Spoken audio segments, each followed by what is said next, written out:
আল্লাহ তাআলা বলেন, ফানকাহু মা তাবা লাকুম, পৃথিবীর মানুষ তোমরা বিবাহ করো তোমাদের পছন্দ মতো। আল্লাহ এই আদেশ করেছেন, এর অর্থ এই নয় যে যেসব মহিলা দেখতে অপছন্দ তারা বাকি থেকে যাবে, এ কথা নয়। মানে কেউ ভাগ্য ছাড়া দুনিয়াতে আসেনি। প্রত্যেকটা পুরুষ নারী যখন মায়ের পেটে ৪ মাস, সেদিনই তার রুজি, ভালো মন্দ, ভাগ্য, জাহান্নাম জান্নাত লিখে দেওয়া হয়েছে। কাজেই কোনো নারী সুন্দরী হোক আর না হোক, তার বিবাহ কোথায় হবে, কিভাবে হবে, তা লেখা হয়েছে। তা বাস্তবায়ন হবেই সময়ের গতিতে। আল্লাহ এটা বললেন আপনাকে সান্ত্বনা দেওয়ার জন্য, আপনি যেন বাকি জীবন বলতে পারেন যে আমি দেখে শুনেই বিবাহ করেছি। কিন্তু ঘুরতে ঘুরতে ওখানেই যেতে হবে যেটা লেখা আছে, এর বাইরে যাওয়ার কোনো পথ নেই। পৃথিবী সৃষ্টির ৫০,০০০ বছর পূর্বে ভাগ্য লেখা হয়েছে। মায়ের পেটে যেদিন ৪ মাস, সেটাকে পুনরায় লেখা হয়েছে। মানুষ কে কি করবে, কোথায় থাকবে, কি খাবে, পৃথিবী সৃষ্টির ৫০,০০০ বছর পূর্বে এগুলো লেখা হয়েছে। সেটাকেই মায়ের পেটে ৪ মাস যখন, তখন পুনরায় বাস্তবায়ন করা হয়েছে। যা আমরা পৃথিবীতে এসে ভালো মন্দ ভোগ করছি, ১৯-২০ করার কারো কোনো ক্ষমতা নেই। এটা স্বাভাবিকভাবে, সামাজিকভাবে একজন আর একজনের উপরে দোষারোপ করে থাকি। মাঝে মধ্যে আমি বলেছি, সেদিন আপনাদেরকে বলছিলাম যে ৩ শ্রেণীর মানুষের সাথে আল্লাহ কথা বলবেন না। ৩ শ্রেণীর মানুষ জাহান্নামে যাবে। তার এক শ্রেণীর মানুষ হচ্ছে মুকাজ্জিবুন বিল কাদারে, ভাগ্যকে যে অস্বীকার করে। ভাগ্যকে অস্বীকার করা হয় কিভাবে?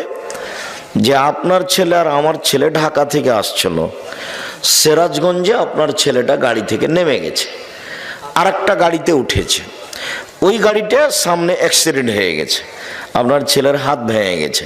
এখন আপনি বলছেন, আহারে, আমার ছেলে যদি আগের গাড়ি থেকে না নামতো তাহলে হাত ভাঙতো না।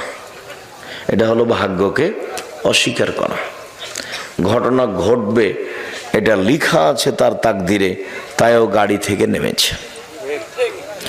আপনাকে এই দিকে আসতে হতো না যে গাড়ি থেকে নেমে এটাতে উঠেছে, সেই জন্য ভেঙে গেছে। এখন আপনাকে বলতে হবে যেটা ঘটেছে তাকদির, চলো ছেলেকে নিয়ে তাড়াতাড়ি মেডিকেলে যাই, তার কি চিকিৎসা হবে এই পদক্ষেপ গ্রহণ করি। এদিকে না গিয়ে এদিকে এসেছে। যেমন রাসূল সাল্লাল্লাহু আলাইহি সাল্লাম বলেছেন, তোমরা ৩টা ব্যাপারে বদদুয়া করো না। এক, নিজেদের ব্যাপারে বদদুয়া করো না, যে সব ঝামেলার মধ্যে বেঁচে থাকার চেয়ে না থাকাই ভালো। লা তাদু আলা আনফুসিকুম, বুখারী মুসলিমের হাদিস। আল্লাহ রাসূল সাল্লাল্লাহু আলাইহি সাল্লাম বলেন যে তোমরা নিজেদের উপরে বদদুয়া করো না, এসব ঝামেলা বেঁচে থাকার চেয়ে না থাকাই ভালো। এইটা হলো নিজের উপরে বদদুয়া করা। ওয়ালা তাদু আলা আমওয়ালিকুম, তোমাদের অর্থ সম্পদের উপরে বদদুয়া করো না। এই টাকা পয়সার এই ঝামেলা, মামলা, মোকদ্দমা, জমি জায়গা, এসবগুলো না থাকাই ভালো। অর্থ সম্পদের উপরে তোমরা বদদুয়া করো না। ৩, ওয়ালা তাদু আলা আওলাদিকুম, তোমাদের ছেলেদের মেয়েদের উপরে বদদুয়া করো না। ছেলেদের মেয়েদের উপরে বদদুয়া, বাপ মায়ের বদদুয়া একেবারে বিদ্যুৎ কারেন্টের মতো লেগে যাবে, খুব সাবধান। এখন ছেলে বাপকে মেরেছে, তো এখন বাপে বলছে তোকে ত্যায্য পুত্র করলাম, তোকে ত্যায্য পুত্র করলাম, তোকে ত্যায্য পুত্র করলাম। শতবার যদি বাপ বলে যে তোকে ত্যায্য পুত্র করলাম, তো এই কথার কোনোই দাম নাই। বাপ মরলেই ছেলে জমি ভাগ করে নেবে। মানে এই ত্যায্য পুত্র বাক্যের কোনো দাম নাই।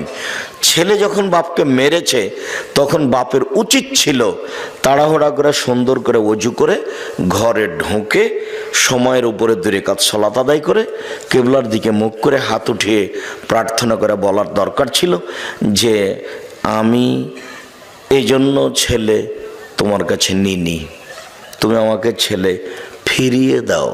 ছেলে আমাকে মারবে কেন? ছেলে আমাকে সম্মান করবে। আমার ছেলে ভুল করেছে, তুমি আমার ছেলেকে ভালো করে দাও, আর যেন আমাকে কোনোদিন না মারে, ও যেন আমাকে মাথায় করে থাকে, ও যেন আমাকে সম্মান করে, এইটা আমি তোমার কাছে চাচ্ছি। আমি তো এরকম ছেলে তোমার কাছে চাইনি, তুমি আমার ছেলেকে ভালো করে দাও। এইটাই ছিল বাপ মায়ের জন্য বলা উচিত।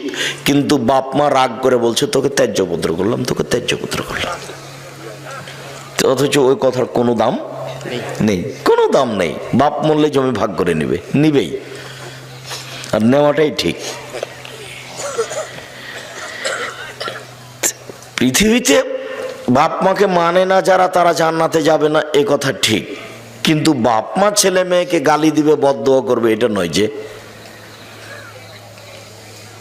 তখন আপনাকে আমি একটা দেখিয়েছি যে তাৎক্ষণিক দেখেন, বাপ মায়ের দোয়া দেখবেন একবারে তাৎক্ষণিক, হাতে হাতে। 3 জন মানুষ বাল্য অবস্থায় 3টা বাচ্চা দুধ খাওয়া অবস্থায় কথা বলেছে। তার একজন হলেন ঈসা আলাইহিস সালাম, আর একজন হলো জোরায়েজের সপক্ষে একটি দুধের বাচ্চা। জোরায়েজ আজ থেকে নিয়ে হাজার হাজার বছর আগেকার লোক, বানি ইসরায়েলের কাহিনী, খুব বেশি ইবাদত করত। সে তার গির্জাঘরে ইবাদত করছিল। ফাজাআতহু উম্মুহু, ইতিমধ্যে তার মা তার কাছে আসলো। ফাদাআতহু, তার মা তাকে ডাকলো।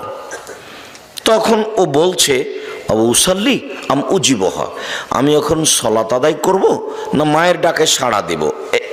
এইটুকু দেরি, ভাবতে ভাবতে একটু দেরি হয়ে গেছে যে কি করি, মায়ের ডাকে সাড়া দিব না সলাত আদায় করব, কি করি? একটু দেরি হয়ে গেছে। একটু দেরি হতেই মা খেপে গিয়ে বলছেন আল্লাহুম্মা লা তুমিততাতুরিয়াহু জুহাল মুমেশাত, আল্লাহ তুমি এই ছেলের মরণ দিও না পতিতালয়ের মহিলার মুখ দেখা পর্যন্ত। এর জন্য একজন পতিতালয়ের মহিলার সাথে একটা সম্পর্ক, দুর্ঘটনা ঘটে যায়, তারপরে যেন ওর মরণ হয়। ও আমার সাথে কথা বলতে দেরি করলো কেন? মা ফিরেই যায়নি। ফাজাআতহু ইমরাতুন ফাদাআতহু, হঠাৎ একটা মহিলা এসে তাকে বলছে তুমি আমার সাথে জেনায় লিপ্ত হও। ফাআবা, জোরায়েজ অস্বীকার করলেন। ছি ছি ছি ছি ছি ছি, বলো কি তুমি? ফাআতাতির রাইয়া, তখন ওই মহিলা একটা রাখালের কাছে আসলো। ফামকানাথু, মহিলা রাখালকে চেপে ধরলো, জেনা করলো। ফাদাত গোলামান, এতে একটা বাচ্চা জন্ম নিল। কালাত হুয়া মিন জোরায়েজ, মহিলা বলে দিল এই বাচ্চাটা হলো জোরায়েজের। বদনাম ছড়িয়ে গেল। ফাতাহু, জনগণ জোরায়েজের গির্জাঘরের কাছে আসলো। ফাকাসসারুহু, এসে তার গির্জাঘরকে একবারে ভেঙে চৌচির খান খান ধুলা ধুলা করে দিল। ওয়ানজালাহু, তাকে গির্জাঘর থেকে টেনে হেঁচড়ে রাস্তায় নামিয়ে দিল। ওয়াসাব্বুহু, যার যা ভাষাতে কুলালো সে তার ভাষায় গালি দিল। অনেক নির্যাতিত হওয়ার পরে ফাকামা, জোরায়েজ দাঁড়ালো। ওয়াতাওয়াদ্দা, ওযু করলো। ওয়াসাল্লা রাকাতাইন, 2 রাকাত সালাত আদায় করলো। 2 রাকাত সালাত আদায় করার পরে ফাআতাল গোলামা, ওই দুধের বাচ্চার কাছে আসলো। দুধের বাচ্চাকে বলল মান আবুকা, বলো তো দুধের বাচ্চা তোমার বাপকে? তখন দুধের বাচ্চা বলছে আবিয়ার রাই, আমার বাপ হচ্ছে রাখাল, ছাগলের রাখাল। এ দেখেন দুধের বাচ্চা কথা বলছে, আমার বাপ হচ্ছে গরু ছাগলের রাখাল। তখন গ্রামবাসী বলছে নাবনি সাওমাতাকা বিদ্যাহাবে, তোমার এই গির্জা ঘরটাকে আমরা স্বর্ণ দিয়ে বানিয়ে দেব, যারা ভেঙে ফেলেছে। তখন জোরায়েজ বলছে লা ইল্লা বিত্তিন, না না না না না, আমার গির্জাঘর স্বর্ণ দিয়ে বানাতে হবে না, আমারটা বানাতে হবে মাটি দিয়ে। মুসলিম। এখানে যে কথাটা বলতে চেয়েছি সেটা হলো এই যে এ দেখেন বাপ মায়ের বদদোয়া, হাতে হাতে কি একটা দুর্ঘটনা ঘটে গেল। বলেও কখনো বাপ মায়ের জন্য বদদোয়া, ছেলে মেয়ের জন্য বদদোয়া করবেন না। সম্মানিত দিনী ভাই বোন, আপনাদেরকে আমরা জোরালো অনুরোধ জানাচ্ছি, আপনারা যে যেখানে আছেন সুন্দরভাবে বসে থেকে ভদ্রতা বজায় রেখে গুরুত্বপূর্ণ আলোচনা শোনার জন্য প্রাণপণে চেষ্টা করুন। এই সময়ে কেউ দোকানপাটে থাকবেন না, আমার এটা জোরালো অনুরোধ। আমি এসেছি কষ্ট করে, একটা দিন বের করতে কত সময় লাগে, কত বছর কেটে যায়, আর এইভাবে আমি আসলাম এত কষ্ট ক্লেশের পরে, আর আপনি এখন দোকানে বসে চা খাবেন, এটা ঘৃণিত কাজ। এই সময় আমি পছন্দ করি না। দয়া করে আপনি আপনার কথাবার্তা চলাচল বন্ধ করুন, সামনে আসুন, কিছুক্ষণ সময় অপেক্ষা করুন, আপনার কিছু না কিছু উপকার করবই করব ইনশাআল্লাহ। সম্মানিত দিনী ভাই বোন, আল্লাহ তাআলা বলেছেন পছন্দ মতো বিবাহ করো। এর অর্থ এই নয় যে ভাগ্য ছাড়াই কাজ হবে। এটা আপনাকে আল্লাহ সান্ত্বনা দিয়েছেন যে তোমাকে আমি আদেশ দিলাম যে পছন্দ মতো বিবাহ করো, কিন্তু পছন্দ মতো বিবাহ করো মানে 50,000 বছর পূর্বে যেটা লেখা আছে সেটার 19-20 হবে না। কাজেই ছেলের বিরুদ্ধে বদদোয়া করবেন না। ছেলে মেরেছে, ভুল করেছে, আপনি পাল্টা আল্লাহর কাছে হাত তুলে দোয়া করেন, আল্লাহ আমার ছেলে আমাকে মেরে ভুল করেছে, তুমি আমার ছেলেটাকে ভালো করে দাও। ওজনে এসে আমার পা ধরে বলে আব্বা ভুল হয়েছে, আমাকে মাফ করেন। আর এরপর থেকে সবসময় যেন আমাকে শ্রদ্ধা দেখিয়ে চলে। আল্লাহ তাআলা বলছেন ফানকিহুহুন্না বিইজনি আহলিহিন্না, তোমরা মেয়েদেরকে বিবাহ করো তার অভিভাবক মালিককে বলে, বাপকে বলে। এটা আল্লাহর জোরালো আদেশ। এই আয়াতের ভিত্তিতে আমাদের নবী মুহাম্মদ সাল্লাল্লাহু আলাইহি সাল্লাম বলেছেন আইয়ু ইমরাতিন নাকাহাত বেগাইরে ইজনে ওয়ালিহা, যে কোনো মেয়ে যদি বাপের অনুমতি ছাড়া বিবাহ বসে ফানিকাহুহা বাতিল, ফানিকাহুহা বাতিল, ফানিকাহুহা বাতিল, ওই বিবাহ বাতিল, ওই বিবাহ বাতিল, ওই বিবাহ বাতিল, কোর্টের বিবাহ বাতিল। কিয়ামত পর্যন্ত সময় থাকলে কোনো মায়ের বেটা কথা এইভাবে উল্টে ধরতে পারবে না। যদি ধরে তাহলে বলবে যে আমাদের ফেকাতে লেখা আছে, এইভাবে বলতে হবে। যে কোনো মেয়েকে যদি বলে এটা আমার বউ, দুইজন সাক্ষী, বিবাহ হয়ে গেছে, এটা লেখা আছে ফেকাতে। কিন্তু আল্লাহর নবী মুহাম্মদ সাল্লাল্লাহু আলাইহি সাল্লাম বলেছেন বাপকে না বলে যদি বিবাহ করে তাহলে সে বিবাহ বাতিল, সে বিবাহ বাতিল, সে বিবাহ বাতিল। কথাটি আল্লাহর নবী 3 বার বলেছেন জোর দিয়ে, তবুও হুজুর বলছেন যে চলবে। কি করবেন করেন, কিছু করার আছে? কোনো পথ নেই। যদি আপনার মেয়ে 7 ছেলের মা হয় তবু ওই বিবাহ হয়নি, আবার বিবাহ পড়াতেই হবে। কোনো পথ নাই, যেহেতু বিবাহ বাতিল। শুধু তাই নয়, রাসূল সাল্লাল্লাহু আলাইহি সাল্লাম বলছেন লা তুজাব্বিজুল মারাতু আল মারাতা, একজন মহিলা আর একজন মহিলার বিবাহ দিতে পারে না, নিজে বিবাহ বসতে পারে না, বিবাহ দিতে পারে না। ফুফুতে বলছে ভাতিজিকে, ভাইয়ের মেয়েকে যে তোর আব্বা তো অমুক ছেলের সাথে বিবাহ দিবে না, তুই চলে আয় আমার বাসায়, আমি বিবাহ দিয়ে দিচ্ছি। ওর ফুফু কখন কখন পুরুষ মানুষ হয়ে গেছে, খালাতে বলছে এই কথা যে তোর বাপ তো বিবাহ দিবে না, তুই আমার বাড়ি চলে আয়, আমি বিবাহ দিয়ে দিচ্ছি। খালা এখন দায়িত্বশীল হয়ে বিবাহ দিয়ে দিচ্ছে বোনের মেয়ের। কত সাহস খালার! কথাটা ওইরকমই হয়ে গেল যে ওই যে মাঝে মধ্যে আপনাদের সামনে বলতে থাকি যে ঢাকা হাজি ক্যাম্পে পৌঁছিলাম, তখন দেখছি একজন মাওলানা সাহেব অনেক বড় পাগড়ি মাথায় বেঁধে বলছেন আপনারা বলেন লব্বাইক আল্লাহুম্মা লব্বাইক, লব্বাইক লা শারীকা লাক লব্বাইক, ইন্নাল হামদা ওয়া নি'মাতা লাক ওয়াল মুলক লা শারীকা লাক। আল্লাহ তোমার দরবারে উপস্থিত, আমি তোমার দরবারে উপস্থিত, প্রশংসা তোমার, অনুগ্রহ তোমার, রাজত্ব তোমার, কোনো শরীক নাই তোমার। এই দোয়া পড়াচ্ছে। তা আমি বলছি ইমাম সাহেব এটা এখানে বলাচ্ছেন কেন? এটা তো এলামলামে বলতে হবে।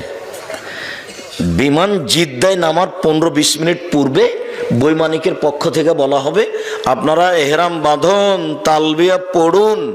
তখন আপনার মুসাইল লোকেরা বলবে লাব্বাইক উমরাতান, আমি উমরার জন্য উপস্থিত। লাব্বাইক আল্লাহু লাব্বাইক, লাব্বাইক লা শারিকা লাক লাব্বাইক, ইন্নাল হামদা ওয়া নি'মাতা লাকা ওয়াল মুলক লা শারিকা লাক। তো আপনি এখানে বলছেন যে, তখন আমাকে বলছে যে বাড়ি থেকে বললে হবে যে মোহাম্মদ সাল্লাল্লাহু আলাইহি সাল্লাম বলেছেন ইয়ালামলাম, মোহাম্মদ সাল্লাল্লাহু আলাইহি সাল্লাম মানতে হবে, ঠেকা বাঁধেছে, আমি মানুষ নয়, আমারটাও চলে। তো বাড়ি থেকে বলছে চলে, তো যার যেখানে মন সে সেখানে বলুক যে চলবে, যেহেতু মোহাম্মদ সাল্লাল্লাহু আলাইহি সাল্লাম দিয়ে কাজ হলো না, সবারটাই যখন চলবে তো ঠিকই আছে, যার যেখানে প্রয়োজন হবে সে সেখানে এহরাম বাঁধবে। মোহাম্মদ সাল্লাল্লাহু আলাইহি সাল্লাম দিয়ে তার হলো না, তো ঠিকই মোহাম্মদ সাল্লাল্লাহু আলাইহি সাল্লাম নাকচ করে দিয়েছেন যে বাপ ছাড়া বিবাহ হবে না। এখন খালা বলছে যে ওটা মোহাম্মদ সাল্লাল্লাহু আলাইহি সাল্লাম বলেছেন, আমি তো খালা, আমি পারবো না, খালা বিবাহ দিয়েছে। আল্লাহ বলছেন যে মেয়ের অভিভাবককে বলে বিবাহ করো। তারপরের বাক্যে বলছেন অতহুন্না উজুরাহুন্না বিল মারুফ, ভালোভাবে মোহরটা দিয়ে দাও, বাকি মোহরে বিবাহ জায়েজ, কিন্তু মোহর দেওয়া লাগবে না এটা কোথায়? মরার সময় বলছে যে 10 কাঠা জমি তোমাকে দিয়ে দিলাম, এগুলো নয়। মোহর নগদ দেন আর 10 দিন পরে দেন, তাড়াতাড়ি দেন। যদি এবার আপনাদের বলছি, এই ছেলেরা শোনো, তোমার বাপ যদি মোহর না দিয়ে মারা যায় তাহলে তোমার বাপের পক্ষ থেকে তোমাকে তোমার মাকে মোহর দিতে হবে। এটা তোমার বাপের ঋণ কর্জ বাকি থেকে গেছে। তোমরা যদি তোমার বাপের মোহর তোমার মাকে না দাও তাহলে বিচারের মাঠে তোমার মা তোমার বাপের নেকি নিয়ে নেবে, কোনো পথ নাই। বিচারের মাঠে তখন তোর বাপ তোমার টাকা পাবে না। তোমার বাপ বিচারের মাঠে টাকা পাবে? টাকা পাবে না। তোমার মার হাত ধরে ক্ষমা নিলে হবে? ওখানে বিচারের মাঠে হাত ধরে ক্ষমা চলে না। তাহলে কিভাবে বিচার হবে? বিচার হলো নেকি দিয়ে বোঝাতে হবে যে নেকি যে নেই, তো বলছে ওই পরিমাণ পাপ নিয়ে নিতে হবে।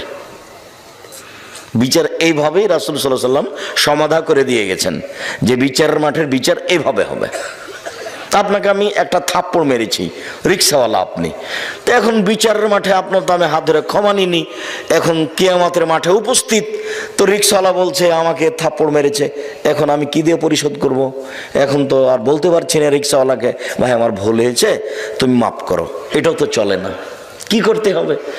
এখন রিক্সাওয়ালা আমার নেকি নিয়ে নিবে, তা আমার নেকি নেই, তো রিক্সাওয়ালার কিছু পাপ আছে, তো ওই নেকি পরিমাণ পাপ ওরটা আমি নিয়ে নিব। এটা হলো বিচার। হাদিস বুখারী মুসলিম। মোহর দিতে বাধ্য, যদি শেষ পর্যন্ত তুমিও না দাও তোমার বাপের মোহর, তাহলে বিচারের মাঠে তোমার মা তোমার বাপের নেকি নিয়ে নেবে। আল্লাহ বলছেন টাকা দিয়ে বিবাহ করো, আর তোমরা, এটা বগুড়া, তো বগুড়া, জয়পুরহাট, লালমিরহাট, নীলফামারী, কুড়িগ্রাম, পঞ্চগড়, ঠাকুরগাঁ, জয়পুরহাট, এইসব ডিস্ট্রিক্টের মানুষ প্রায় বেশিরভাগই আমার জানা অনুপাতে শ্বশুরের কাছে টাকা নেই, যৌতুক। তা আল্লাহ বলছেন যে টাকা দিয়ে বিবাহ করো, মানে মোহর দিয়ে। সেখানে টাকা নিয়ে বিবাহ করা একেবারেই হারাম, টোটালি হারাম, সম্পূর্ণরূপে হারাম।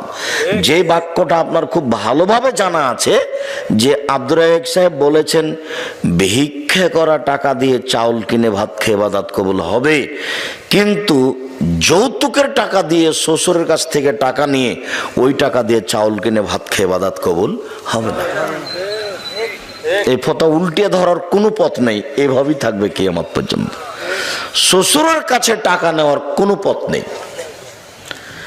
আর কোরআন হাদিস চিন্তা ভাবনা করে বুঝা যায় না যে বিবাহতে মেয়ের বাপের 2-1 টাকা খরচ হবে, এটা বোঝা যায় না। 2-1 টাকা খরচের কোনো পথ দেখা যায় না। তো আমরা আজকে প্রথম অংশের আলোচনা তেমন নয়, এতটুক যে বিবাহ করো, মেয়ের বাপ গার্জেনকে বলে কোর্টের বিবাহ বাতিল। তারপরে কোর্টে যদি বিবাহ হয় তাহলে বিবাহ আরেকদিন তার বাপের উপস্থিতিতে দুইজন সাক্ষী দিয়ে বিবাহ পড়াতেই হবে, কোনো পথ নেই। সবাই মিলে মেয়ে দেখতে যাওয়া নাজায়েজ, হারাম। বিবাহ নির্ধারণ হওয়ার পরে থোবড়া বা মেয়েদের গীত গাওয়া বা হলুদ মাখা জায়েজ, তবে এইভাবে নয়। আর হলুদ মাখার কোনো বিধান কোরআন হাদিসে নেই, তো হলুদ মাখা হারামও নয়। হলুদ মাখতে পারে কেউ, কিন্তু হলুদ তার ভাবেই মাখাবে এটা হতে পারে না, তাহলে বিবাহের সূচনাতেই জেনা। হলুদ তার খালাতো বোন, মামাতো বোন, চাচাতো বোন মাখাবে, তাহলে বিবাহের সূচনাতেই জেনা। একজন মহিলাই আর একজন মহিলার গায়ে হাত লাগিয়ে হলুদ মাখাতে পারে না, তো একজন পুরুষ যুবক পুরুষের গায়ে হাত লাগিয়ে ভাবি, খালাতো বোন, মামাতো বোন কি করে হলুদ মাখাতে পারে? এর চেয়ে নোংরা, ন্যাক্কারজনক, জঘন্য, বর্বর কাজ আর কি হতে পারে? আমি এখানে যেটা বলেছি সেটা আপাতত বগুড়ার কোনো খবর আমার জানা নাই, যদিও বগুড়াতে বিবাহ শাদী আমাদের পরিবারেরও হয়েছে, কিন্তু আমি গাইবান্ধার বাস্তবে একটা দেখেছি, গীত সেখানেও আছে, কিন্তু চাঁপাইনবাবগঞ্জের সাথে একটা অবাক অমিল। সেটা হলো গাইবান্ধায় দেখেছি, রংপুরে দেখেছি যে বিবাহ পড়ানোর জন্য ভিতরে গেছে কয়েকজন। মেয়ের কাছে বিবাহ পড়ানো না যায়, হারাম, মেয়ের কাছে বিবাহ পড়াতে হবে না। মেয়ের কাছে বিবাহ রাজশাহী, চাঁপাইনবাবগঞ্জেও পড়াই। ওখানে গিয়ে বলে অমুক নিবাসী অমুক এত টাকা নগদ, এত টাকা বাকিতে তোমাকে বিবাহ করতে এসেছে, তুমি তাকে স্বামী সত্ত্বে কবুল করো। তখনও বলে কবুল করলাম। ওখানে 3 বার কবুল করার পরে এই মৌলানা সাহেব আর এই 4-5 জন লোক এই বরযাত্রী যেখানে আছে সেখানে এসে দাঁড়ায় সালাম দিয়ে। তখন বসে থাকা লোকগুলো বলে আপনারা কে? তখন ওরা বলে যে আমরা এই বিবাহের উকিল। তখন বসে থাকা লোকগুলি বলে যে মেয়ে কি কবুল করেছে? তখন দাঁড়িয়ে থাকা লোকগুলি বলে কবুল করেছে। তখন বসে থাকা লোকগুলি বলে যে তাহলে বসেন। তখন তারা বসে, মনে হচ্ছে এক পাগলামি কারবার, হিন্দুদের কলার গাছের চতুর্দিকে ঘোরা। বিবাহের সময় হিন্দুদের কলার গাছের চতুর্দিকে ঘুরে, ঠিক এরকমই মনে হচ্ছে। মানে ধর্ম এরকম এটা হয় কি করে? ইসলাম ধর্মের একটা দাম আছে, তার কাজকর্মের একটা মূল্যায়ন আছে। যে হোমসিকেলি বোকার মতো এতগুলি মানুষ ওখানে যাবে, মেয়ের কাছে বিবাহ পড়াবে, আবার এখানে দাঁড়িয়ে থাকবে মূর্তির মতো, তারপর ওরা বলবে যে কবুল করেছে, তারপরে হ্যাঁ, তারপর বসতে বলবে, তারপর বসবে। এসব নোংরা কাজ ইসলামে হতে পারে না। মেয়ের কাছে কোনো কথা নেই, মেয়ের বাপই ছেলের সামনে বসে থাকবে, আগে খুতবা হবে, তখন মেয়ের বাপ বলবে আমার মেয়ে খালেদা এত নগদ এত বাকিতে তোমার সাথে বিবাহ বন্ধনে আবদ্ধ হতে রাজি, তুমি তাকে স্ত্রী হিসেবে কবুল করো। তখনও বলবে কবুল করলাম, বা কাবিল তো, বুখারী মুসলিমের হাদিসে এসেছে, বলবে কাবিল তো, এটা আরবি শব্দ, মানে আমি গ্রহণ করলাম, কবুল করলাম। গুরুত্বপূর্ণ কথা হিসাবে 3 বার বলা যায়। আল্লাহ রাসূল সাল্লাল্লাহু আলাইহি ওয়াসাল্লাম গুরুত্বপূর্ণ কথা 3 বার বলতেন। বিবাহটা 3 বারই পড়াতে হবে এই কথা নয়, একবার বললেও হবে, কিন্তু গুরুত্বপূর্ণ কথা হিসাবে 3 বার বলা যায়। যখন কথাটা শেষ হয়ে যাবে তখন উপস্থিত বৈঠকের লোকেরা বা ইমাম সাহেব বা মেয়ের বাপ বলবেন বারাকাল্লাহু লাকা ওয়া আলাইকা ওয়া জামা বাইনাকুমা ফি খাইরিন। আল্লাহ তোমাকে বরকত দান করুক, তোমাদের দুইজনকে বরকত দান করুক, তোমাদের মাঝে তোমাদের দুইজনকে আল্লাহ কল্যাণের উপরে একত্রিত করুক, তোমাদের দাম্পত্য জীবন সুখী হোক। এইটা হলো দোয়া বিবাহের বৈঠক শেষে। কিন্তু হুজুরের না জানার কারণে হুজুর এখন একটা লম্বা দোয়া মেরে দেবে। তারপরে যে বিবাহ পড়াতে এসেছে ও নিবে কিছু টাকা, যে লিখতে এসেছে ও নিবে কিছু টাকা। সবারটাই হচ্ছে মুহাম্মদ সাল্লাল্লাহু আলাইহি সাল্লামেরটা কেউ করে না, একটু ওটার সাথে কারো সম্পর্ক নাই, ওভাবে সাড়া দিতে হবে না। যেহেতু আমি ওভাবে সারা পছন্দ করি না, আপনারা এক খেয়ালে চেয়ে থাকেন, আমার কথাটা ধরে রাখেন, আমি খুশি হব আলহামদুলিল্লাহ। আমল করা তো আর সবার হাতে নয়, সবাই তো আমল করবে না, উপর থেকে যেটা ফায়সালা হবে সেটা। তবে আপনারা চেষ্টা করেন আমল করার, জোর করে কেউ কিছু করতে পারবে না। আল্লাহর নবীর চাচা আবু তালেবের মরণের সময় চলে এসেছে, তা আল্লাহর নবীও ঢুকেছেন ওখানে, আরো মুশরিকরা ওখানে আছে 2-3 জন। তখন আল্লাহর নবী বলছেন, চাচা আপনি লা ইলাহা ইল্লাল্লাহ বলেন, বাকিটুকু আমি দেখে নিব। লা ইলাহা ইল্লাল্লাহ শুধু এই বাক্যর কিন্তু অনেক দাম। লা ইলাহা ইল্লাল্লাহ মুহাম্মদ রাসূলুল্লাহ এখানে যোগ হবে না।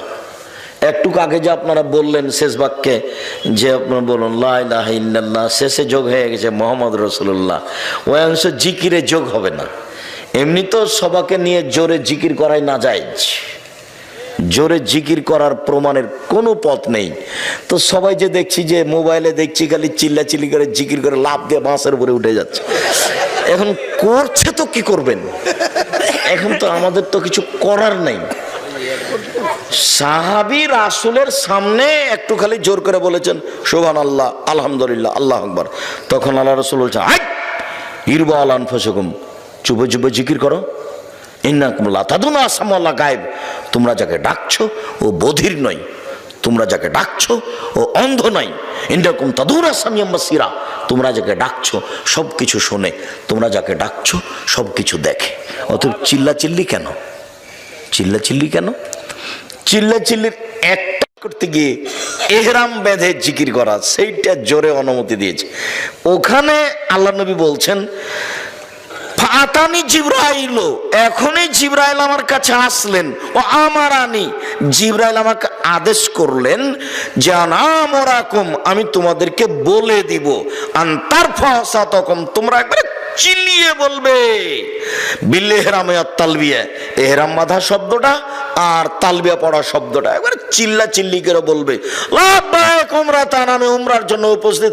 লাব্বাইক আল্লাহুম্মা লাব্বাইক, লাব্বাইক লা শারীকা লাক, লাব্বাইক ইন্নাল হামদা ওয়ান নি'মাতা লাক ওয়াল মুলক লা শারীকা লাক, লাব্বাইক আল্লাহুম্মা লাব্বাইক, লাব্বাইক লা শারীকা লাক, লাব্বাইক ইন্নাল হামদা ওয়ান নি'মাতা লাক ওয়াল মুলক লা শারীকা লাক। একবারে সৌদি আরব পাহাড় ফাটিয়ে দিতে হবে, চিল্লে বলতে হবে। এ কথা জিবরাইল বলছেন, এসে আমাদের নবীকে, আমাদের নবী সবাইকে বলছেন। আর এখানে সাহাবীগণ একটু জোরে জিকির করেছে, তখন এবার ধমকে থাক, তোমরা যাকে ডাকছো কি বধির নাকি, তোমরা যাকে ডাকছো কি অন্ধ নাকি, এভাবে চিৎকার করছো কেন? সেই জায়গারা এভাবে বলে নিচ্ছে, কিছু করার আছে? কেউ তো দেখে না যে আসলে ধর্ম কি। যেহেতু না দেখেও চলছে, প্রয়োজন তো নেই। কঠোরভাবে যদি আপনারা ধরতেন তাহলে এখানে হতো, তা আপনাদের তো জিম্মেদারি আগে। আপনাদেরকে আল্লাহ বলছেন যে ফাসআলু আহলা যিকরি ইন কুনতুম লা তা'লামুন বিল বাইয়িনাতি ওয়াজ জুবুর, হে দুনিয়ার অজানা মানুষ, তোমরা জানা মানুষের নিকটে জানো প্রমাণ সহকারে। এটা আপনাদের জিম্মেদারি। আব্দুর রাজ্জাক সাহেবকে দাওয়াত দেওয়ার আগে জানতে হবে যিনি কোরআন হাদিস জানেন কিনা, এটা 5 জনকে জিজ্ঞাসা করতে হবে। জানেন খুব, এটা বুঝে নিলাম। তারপরে যেটুকু বলেছেন সেটুকু প্রমাণ ছাড়াই কি বললেন, এটুকু দেখতে হবে। প্রমাণ ছাড়া ধর্মে কোনো কথা চলে না। ইসলাম ধর্মই এমন একটা ধর্ম যে নগদ, বাকি কিছু নেই, গোপন দিয়ে কিছু চলে না। নগদ 30 পারা কোরআন, 90 পারা নয়, 60 পারা নয়, কিছুই না, এবারে নগদ, একবারে সব নগদ, কোনো জায়গা বাকি নেই। এমন কোন ফতোয়া নেই ধর্মে যেটা কোরআন এবং সহিহ হাদিস অনুপাতে দেওয়া যাবে না। আমি একটা বক্তব্যে কুষ্টিয়াতে বলেছিলাম যে আমি দীর্ঘ সময় ধরে কলমে ফতোয়া লিখছি। আমি নিজে কলমে ফতোয়া লিখি প্রায় 20 বছর থেকে। এই ঘটনা অনুমান 10 বছর আগে হতে পারে। তা আমি বলেছিলাম যে কোনো ফতোয়া কোরআন এবং সহিহ হাদিস দিয়ে দেওয়া যাবে, কোনো ইজমা কিয়াসের আশ্রয় না নিয়েই চলবে। এ কথা যখন বললাম তখন লাফ দিয়ে একটা সামনে থেকে লোক দাঁড়িয়ে বলল যে আপনি ফতোয়া দেন তো দেখি। 2টা মেয়ে একসাথে জমা ধরে আছে, 2টাই মেয়ে, পূর্ণ যুবতী, দেখতে সুন্দরী, পেশাব পায়খানা একসাথে হয়, অঙ্গ প্রত্যঙ্গ ভিন্ন ভিন্ন, কিন্তু গাটা গায়ের সাথে লাদানা লালেহার লাদানের মতো। মনে পড়ে কি আপনাদের? এইরকম দুইটা মেয়ে, তো এখন এদের বিবাহের সময় এসেছে, বলেন বিবাহ কিভাবে দিতে হবে? ও আমাকে আটকাচ্ছে। কথা বুঝতে পারলেন না? তখন আমি বললাম যে আপনার জিজ্ঞাসাটাতে আমার একটা কথা মনে পড়ে গেল। সেটা হচ্ছে ওই অনেকদিন আগের কথা, ক্লাস 3 বইয়ে ছিল। ক্লাস 3 বইয়ে কি ছিল?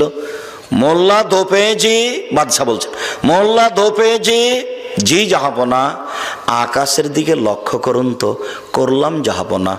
কিছু দেখলেন কি? না তেমন তো কিছু দেখিনি। দুইটা কাক উড়ে গেল, দেখেননি? হ্যাঁ তা তো দেখলাম। এইবার বলেন এ দেশে কতটি কাক আছে? 9,09,999। যদি কম হয় তাহলে বেড়াতে গেছে, আর যদি বেশি হয় বেড়াতে এসেছে। মাপে তো আর হিসাব করেনি পৃথিবীতে। আচ্ছা আচ্ছা, ঠিক ঠিক ঠিক ঠিক।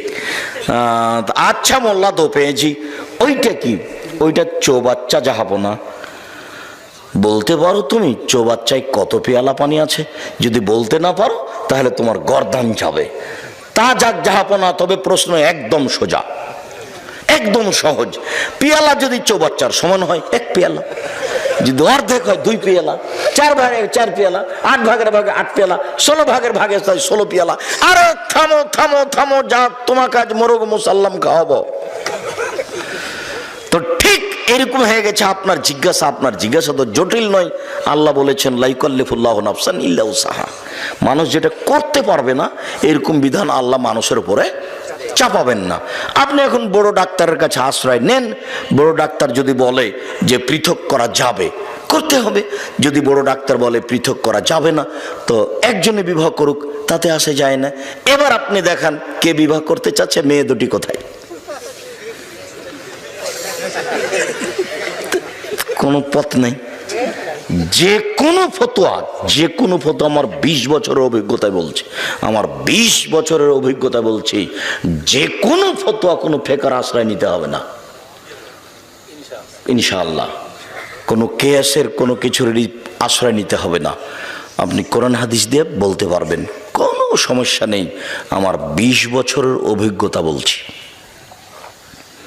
2-1 দিনের নয়, আর হঠাৎ করে নয়। আর অভিজ্ঞতা শুরু হয়েছে বগুড়া থেকে। সর্বপ্রথমে আমি 90 সালে বগুড়া ফতে আলী মসজিদে, ওই যে ফতে আলী ব্রিজের ওখানে যে মসজিদটা ছিল, ওখানে দাওয়াতের জন্য আসতাম। ওখানকার লোকেরাই যে টিয়া ভাই এখনো আছে, আমাকে পথ খরচ দিত 20 টাকা, তারপরে 50 টাকা, তারপরে 100 টাকা, তারপর 200 টাকা, তারপর 300 টাকা, তারপর 500 টাকা। এগুলো তাদের পথ খরচ। এখনো পাশে বসে আছেন সেকাল থেকে, 90 সাল থেকে। যদি কোনোদিন আমার মুখের চোখটা একটু দুর্বল হয়েছে টাকা কম দেখে, এটা প্রমাণ যদি করে দিতে পারেন, আমি জাতির সামনে কোনোদিন বক্তব্য দেব না। একটু কেমন কেমন লাগলো আব্দুর রাজ্জাক সাহেবকে দেখে। টাকা তো কম দিলাম, তো মনে হলো মুখটা যেন কেমন কেমন মনে হলো। এটা প্রমাণ করতে পারলেন। একবারে সূচনা থেকে তারা আছেন, একেবারে সূচনা থেকে। সর্বপ্রথম যখন এসেছি বগুড়ায়, আল্লাহ আল্লাহর কসম, আল্লাহ আল্লাহর কসম, আল্লাহ আল্লাহর কসম, আপনাকে আমি ফাঁকি দিতে আসিনি। আমার বুঝ অনুযায়ী আমি কোরআন এবং সহিহ হাদিসের কথা বলে থাকি, বলছি, বলবো ইনশাআল্লাহ। সম্মানিত দিনী ভাই বোন, আরেকটু জরুরি কথা যে বিবাহের এইসব নিয়ম নীতির পরে, বিবাহ পড়ানোর পরে বর কনেকে নিয়ে যেসব কিছু করা হয় বরের বাড়িতে কনের বাড়িতে, এগুলো সব হারাম। বিবাহ পড়ানোর পরে একটা কাজ আছে, সেটা অলিমা। এটা মেয়ে ছেলের বাপের বাড়িতে হবে। আর অলিমাতে শুধু ধনী মানুষকে যদি দাওয়াত দেওয়া হয়, গরিব নিঃস্ব ফকিরকে বাদ দেওয়া হয়, তাহলে ওই খাদ্য ড্রেনে ফেলে দিতে হবে, কুকুরে খাবে। কেন আব্দুর রাজ্জাক এভাবে বললেন কেন?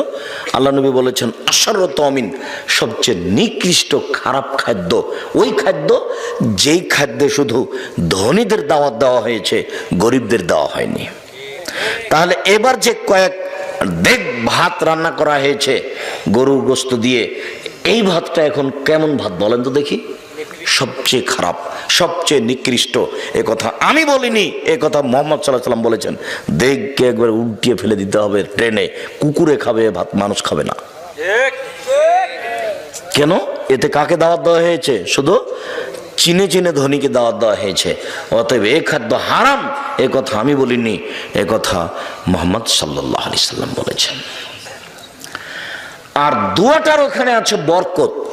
বরকনের ভিতরে বরকত কি আছে? বরকতের কথাটা আপনাকে মাঝে মধ্যেই বলে থাকি। এই জন্যই বলে থাকি যে আপনার স্ত্রী, আপনার মা দুইজনই সংসার পরিচালনা বুঝে না।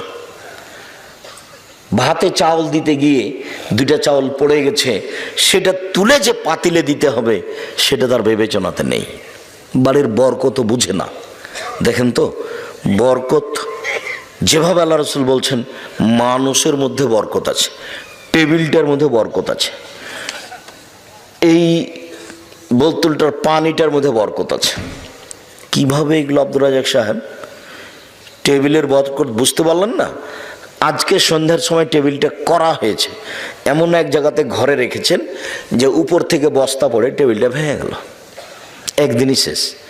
আর একটা টেবিল আপনাদের বাড়িতে আছে, আপনার দাদার করা, এখনো আছে। তার মানে ওই টেবিলটাতে বরকত আছে, এটাতে বরকত নেই। আল্লাহ রাসূলের সামনে যখন কোনো নতুন ফল দেওয়া হতো তখন তিনি বলতেন, আল্লাহুম্মা বারিক লানা ফি সামারিনা ওয়া সায়না ওয়া মুদ্দিনা ওয়া শাহরিনা।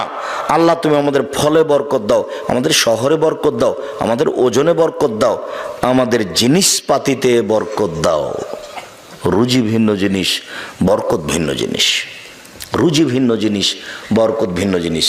খুতবা শেষে, বিবাহ পড়ানোর পরে প্রথম বাক্যটাই বললেন, আল্লাহুম্মা বারিক বারাকাল্লাহু লাকা ওয়া আলাইকুমা।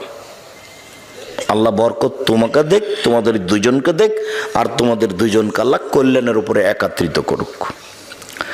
ধর্মের সাথে কারো ভালো সম্পর্ক নেই, কেননা ধর্ম কেউ বুঝে না। যারা প্রচার করছে তারাও বুঝে না, যারা বলছে তারাও বুঝে না।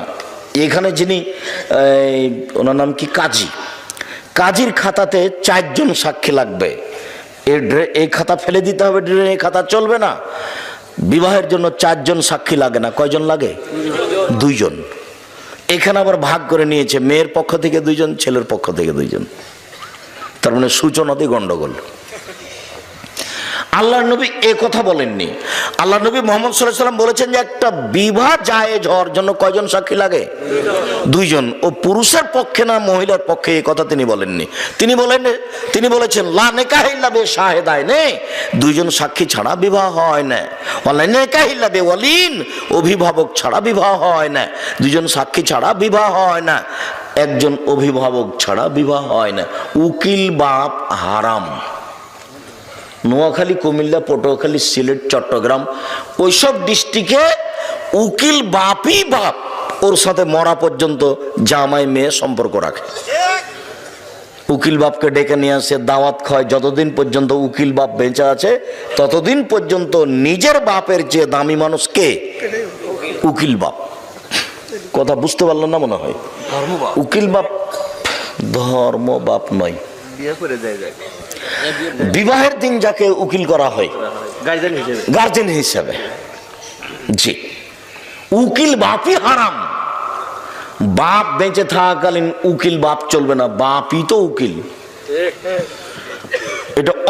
এটা আরবি শব্দ, যার হাতে বিবাহটা সমর্পণ করা হয়েছে। তো আল্লাহর নবী বলছেন যে বিবাহ সমর্পণ করা আছে বাপের হাতে। তো বাপকে বাদ দিয়ে জ্যাঠো কি করে এখানে উকিল হয়ে গেলেন? গ্রামের মলক কি করে উকিল হয়ে গেলেন? সেই উকিল বাপই চলছে। বাকি জীবন বাপ হিসাবে তাকে সম্মান করা, তাকে সময়ে কাপড় চোপড় দেওয়া, এইভাবে কত ডিস্ট্রিক্টে, বাংলাদেশে, ভারতে, পাকিস্তানে উকিল বাপ চলছে। উকিল বাপ হারাম। বিবাহে কোনো উকিল বাপ ঢুকতে পাবে না। বিবাহের পরে যেটা সেটা অলিমা। এরপরে ছেলে মেয়ে জন্ম নিল, তাদের ব্যাপারে চিন্তা ভাবনা। আমরা আপাতত প্রথম অংশ শেষ করলাম। এভাবেই 2-1টা টানা কথা বলে, আমি কথাতে যেহেতু বগুড়ার খবর জানা নেই, কাজে আমি চাঁপাইনবাবগঞ্জের ভাষার কথা বলে থাকি, চাঁপাইনবাবগঞ্জের গতির কথা বলে থাকি যে রাজশাহী চাঁপাইনবাবগঞ্জে বিবাহের শুরু থেকে এমন কোনো কাজ নাই যেটা জায়েজ। একটা কাজও জায়েজ নয়, সবই হারাম। ওইভাবেই বিবাহ চলছে শুরু থেকে নিয়ে শেষ পর্যন্ত। একটা কাজও জায়েজ নয় বিবাহের, সবই হারাম। এই এলাকা তো হতে পারে যে শুরু থেকে নিয়ে শেষ পর্যন্ত একটাও জায়েজ নয়, সবই হারাম। এইবার পারিবারিক জীবন, স্বামী স্ত্রী সংসার